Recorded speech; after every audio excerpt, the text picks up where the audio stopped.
Computer with Arjun. तो student, आज के इस टॉपिक में हम लोग प्रैक्टिस सेट नंबर 3 करने वाले हैं। इससे पहले हम 2 प्रैक्टिस सेट कर चुके हैं जिसमें हमने काफ़ी बेहतरीन क्वेश्चंस को कवर अप किया था। आज के इस सेशन में हम लोगों ने 15 क्वेश्चंस रखे हैं जो काफ़ी बेहतरीन होने वाले हैं स्टूडेंट। और आप वीडियो को अंत तक ज़रूर देखें और आप बताएं मेरे को कि आप लोगों का स्कोर कितना हुआ है। ठीक है, सभी को कमेंट करके बताना है स्टूडेंट कि आप लोगों का स्कोर कितना हुआ है। तो सबसे पहला क्वेश्चन आपकी स्क्रीन पर आपको दिखाई दे रहा होगा। हमसे पहला क्वेश्चन स्टूडेंट क्या पूछा जा रहा है, मेमोरी कितने प्रकार की होती है। तो क्या 3 प्रकार की होती है, 4 प्रकार की होती है, या 2 प्रकार की होती है, या 6 प्रकार की होती है। तो राइट आंसर क्या होने वाला है स्टूडेंट, सभी जानते हैं कि जो मेमोरी जो होती है हमारी वो 2 प्रकार की होती है। ठीक है स्टूडेंट, सभी को पता है ना। अब वो 2 प्रकार कौन से होते हैं, तो वो 2 प्रकार जो होते हैं स्टूडेंट हमारे, अगर हम देखें तो एक होता है स्टूडेंट हमारा प्राइमरी मेमोरी होता है और दूसरा जो होता है स्टूडेंट हमारा सेकेंडरी मेमोरी होता है।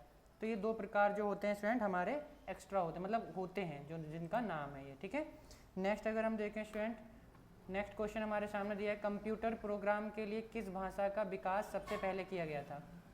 तो हमसे पूछ रहा है जो कंप्यूटर भाषा है, ठीक है, और जो कंप्यूटर लैंग्वेज है उसके लिए किस का सबसे पहले विकास किया गया था। तो भाषा कौन सी थी सबसे पहले जो आई थी हमारे सामने, तो सबसे पहले जो भाषा थी स्टूडेंट वो रहेगी आपकी फोर्ट्रान रहेगी। ठीक है, राइट आंसर रहेगा आपका स्टूडेंट फोर्ट्रान लैंग्वेज सबसे पहले आई थी स्टूडेंट।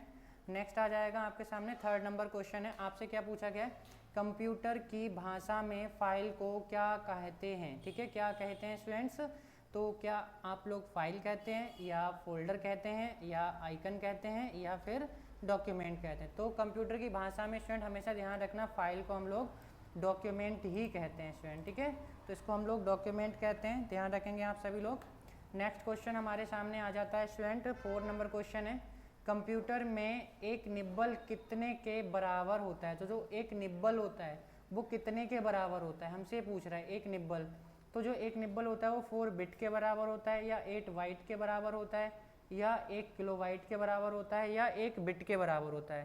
तो स्टूडेंट सभी जानते हैं कि जो 4 बिट बराबर जो होता है हमारा एक निब्बल होता है।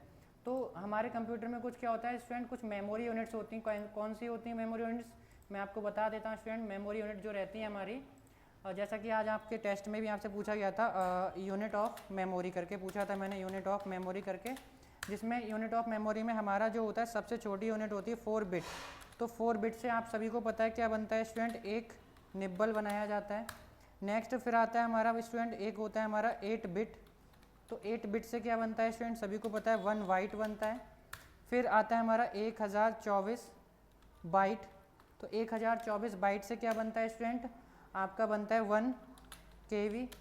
नेक्स्ट स्टूडेंट आपसे पूछा जाता है कि 1024 जो KB होता है उससे क्या बनता है स्टूडेंट, 1024 KB से जो बनता है हमारा, KB के बाद आता है हमारा 1 MB बनाया जाता है। नेक्स्ट हमसे पूछा है 1024 MB से क्या बनता है स्टूडेंट, 1024 MB से जो बनता है, MB से बनता है 1 GB। नेक्स्ट 1024 GB से क्या बनता है स्टूडेंट, 1024 GB से बनता है आपका 1 MB GB TB। ठीक है, इसके बाद बनेगा हमारा TB। नेक्स्ट 1024 पूछा जाता है TB से क्या बनता है स्टूडेंट, तो इस तरीके से हमारा चलता रहेगा 1 ZB। ZB जो होता है सबसे बड़ा यूनिट होता है स्टूडेंट। ठीक है, सभी लोग ध्यान रखेंगे, ZB सबसे बड़ा यूनिट होता है। नेक्स्ट हम अपने क्वेश्चन की तरफ चलेंगे। तो राइट आंसर क्या हो जाएगा स्टूडेंट, 4 बिट होने वाला है।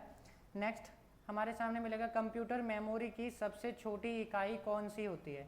तो जो कंप्यूटर मेमोरी है उसकी सबसे छोटी इकाई हमसे पूछा गया है स्टूडेंट। ठीक है, तो बिट होती है, निब्बल होती है, KB होती है, MB होती है। तो सबसे छोटी इकाई क्या होती है स्टूडेंट, बिट होती है। ठीक है, सभी लोग ध्यान रखेंगे, सबसे छोटी इकाई बिट होती है। अगर हम लोगों से पूछा जाता है बिट का फुल फॉर्म क्या होता है, तो बिट का फुल फॉर्म होता है स्टूडेंट बाइनरी डिजिट होता है। ठीक है, बाइनरी डिजिट रहेगा राइट आंसर हमारा।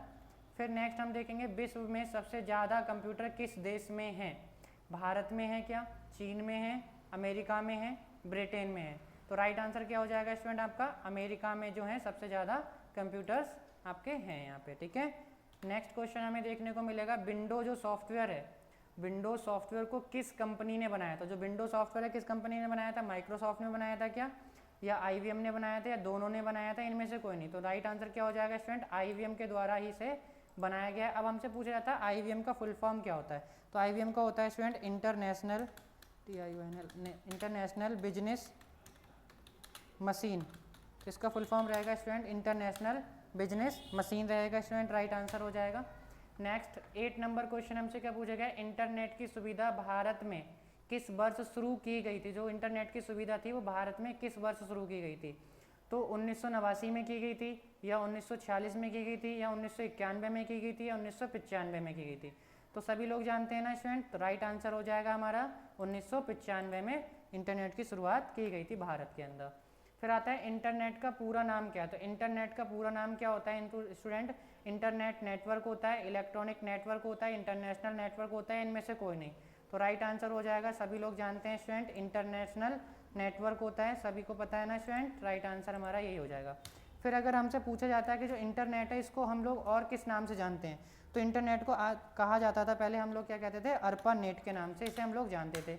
अब अर्पानेट का फुल फॉर्म क्या होता है student, advance research project agency network, इसका पहले फुल फॉर्म था advance research project agency network. ठीक है स्टूडेंट, नेक्स्ट हम लोग देखेंगे, नेक्स्ट क्वेश्चन हमारे सामने क्या आ जाएगा, सीसी का पूर्ण रूप क्या है। तो सीसी जो है computer course concept, course on computer concept, course जो रहेगा हमारा कोर्स कॉन्सेप्ट, या कोर्स कॉन्सेप्ट कोर्स।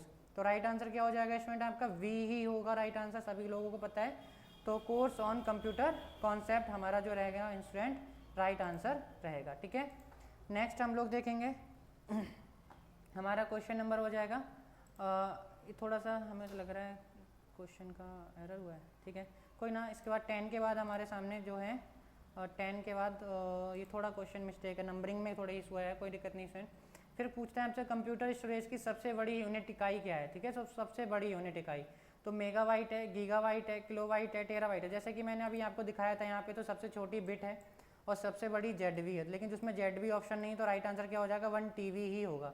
तो स्टूडेंट आपका आंसर क्या होने वाला है, 1 टेराबाइट होने वाला है। ठीक है, तो terabyte is the right answer. ठीक है, नेक्स्ट हमारे सामने क्वेश्चन मिलेगा, एक बाइट किसके बराबर है। तो जो एक बाइट होता है वो किसके बराबर होता है, 4 बिट के बराबर होता है, 8 बिट के बराबर होता है, 4 बाइट के बराबर होता है, या 1 निब्बल के बराबर होता है। तो जो एक बाइट होता है वो किसके बराबर होता है, जस्ट हमने अभी देखा था, तो हम एक बार दिखा देते हैं आपको किसके बराबर होता है। जो एक बाइट होता है, तो एक बाइट किसके बराबर है, 8 बिट के बराबर, आपके सामने दिख रहा होगा 8 बिट के बराबर है। ठीक है, तो राइट आंसर क्या हो जाएगा आपका, 8 बिट ही हो जाएगा स्टूडेंट। ठीक है, नेक्स्ट क्वेश्चन हमारे सामने आ जाएगा, CPU का पूर्ण रूप क्या है। तो CPU का पूर्ण रूप सभी लोगों को बताना है स्टूडेंट, कमेंट करके आप सभी बताएंगे, और वीडियो को पूरा जरूर देखेंगे। वीडियो कैसा लगा वीडियो को बताएं आप लोग मुझे कैसा लगा, और वीडियो को लाइक करें, चैनल सब्सक्राइब करें, और कमेंट करना ना भूलें स्टूडेंट। और सभी लोग मुझे बताएं कि कितने क्वेश्चन आप लोगों के सही हुए हैं। थैंक यू स्टूडेंट, इसी तरीके से हम लोग प्रैक्टिस सेट करते रहेंगे, नए नए क्वेश्चन के साथ मिलते रहेंगे। थैंक यू स्टूडेंट, मिलते हैं नेक्स्ट वीडियो में।